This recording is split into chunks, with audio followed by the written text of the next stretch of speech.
बिस्मिल्लाहिर्रहमानिर्रहीम। अस्सलाम वालेकुम बहन भाइयों, बेटे बेटियों, मैं आपको अपने चैनल पर खुशामदीद करता हूँ।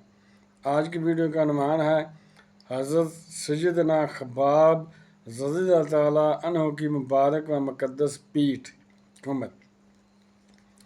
तो आज की वीडियो बेटे और बेटियों बहुत अहम है, बहुत मेहनत से आपके लिए जो बनाई गई है। तो आपको चाहिए, अगर आप मेरे चैनल पर नए हैं तो सबसे पहले चैनल को सब्सक्राइब कर दें और बेल को दबाकर ऑल पर क्लिक कर दें ताकि मेरे आने वाली अच्छी से अच्छी वीडियोज़ आपको मिलती रहें। चलो देखते हैं इस वीडियो में कि हज़रत सैयदना खब्बाब रज़ियल्लाहु अन्हु की मुबारक व मुक़द्दस पीठ। हज़रत सैयदना खब्बाब रज़ियल्लाहु अन्हु की पूरी पीठ पर ज़ख्मों के सफ़ेद निशानात थे। अमीरुल मोमिनीन हज़रत सैयदना उमर फ़ारूक रज़ियल्लाहु अन्हु ने पूछा, ऐ खब्बाब रज़ियल्लाहु अन्हु, ये ज़ख्मों के निशान कैसे हैं?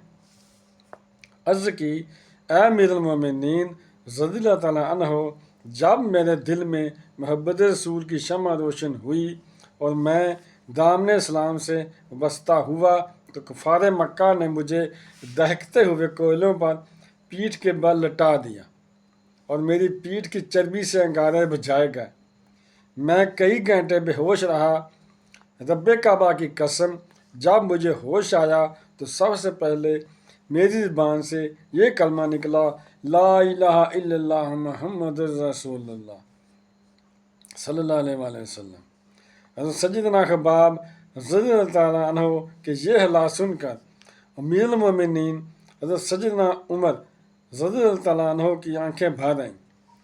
फरमाया, ऐ खब्बाब रज़ियल्लाहु तआला अन्हु, कुत्ता उठाओ, मैं तुम्हारी इस पीठ की ज़ियारत करूँगा। अल्लाह अल्लाह, ये पीठ कितनी मुबारक व मुक़द्दस है जो मोहब्बत रसूल सल्लल्लाहु अलैहि वसल्लम में जलाई गई। तो देख लें बहन भाइयों, बेटे तो बेटियों कि जिन्होंने शुरू में इस्लाम कबूल किया तो उन्होंने कितनी मुसीबतें और कितनी तकलीफ़ें उठाई।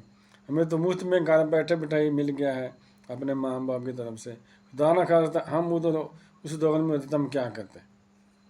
तो बहन भाइयों, बेटे और बेटियों, अगर आपको मेरी ये वीडियो पसंद आई है तो अगर अभी तक आपने मेरे चैनल को सब्सक्राइब नहीं किया तो लाजमी कर लें और बेल को दबाकर ऑल पर क्लिक कर दें ताकि आने वाली मेरी अच्छी से अच्छी वीडियोज़ आपको मिलते रहें। तो चलो मिलते हैं नेक्स्ट वीडियो में। अस्सलाम वालेकुम, खुदा हाफिज़।